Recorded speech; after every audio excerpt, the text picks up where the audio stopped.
का घात होता? हा प्रश्न प्रत्येक व्यक्तीला पडलेला आहे. काल मुंबईकडे येत असताना पिंपरी चिंचवडमध्ये जेव्हा माझी गाडी स्लो झाली, सिग्नल लागलं होतं, तेव्हा माझ्या लेफ्ट साईडला एका रिक्षा चालकाने त्याची रिक्षा थांबवली, खाली उतरला आणि माझी काच वर होती त्यामुळे काचेवर त्यांनी आवाज केला. काच खाली घेतल्यानंतर त्यांनी सांगितलं, अहो 9 तारखेला तुम्ही संध्याकाळी अजितदादांबद्दल काहीतरी सांगणार होता ऍक्सिडेंट बद्दल, तसं काय झालं?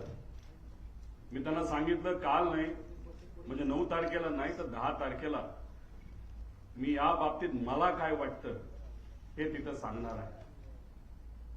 या प्रेस कॉन्फरन्सच्या माध्यमातून आणि तुमच्या सर्वांच्या मदतीने लोकांपर्यंत मी आता पोहोचतोय. काही लोकांनी भावनिक होऊन काही व्हिडिओ टाकले. ते व्हिडिओ कसे आहे की दादा परत येतील. 6 जण विमानामध्ये होते, 6वी व्यक्ती दादा होते. जी बॉडी तिथं सापडली ती दादांची नव्हतीच. दादा आज येतील, उद्या येतील. मला त्यांना सांगायचंय की आज जर दादा परत आले तर मी सुद्धा त्यांना घट्ट मिठी मारेल.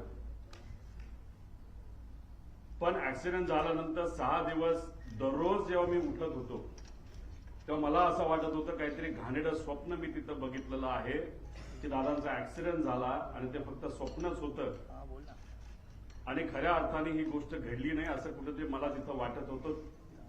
कधीपर्यंत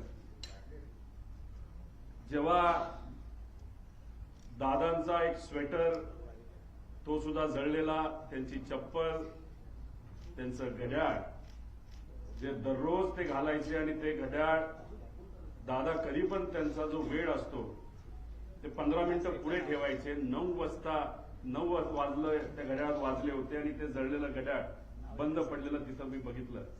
आणि जे कोणी तिथं बघत होते त्यांच्या डोळ्यात अक्षरशः अश्रू होतं. कोणी निशब्द झाले होते, कोणाला काहीच बोलता येत नव्हतं. त्यामुळे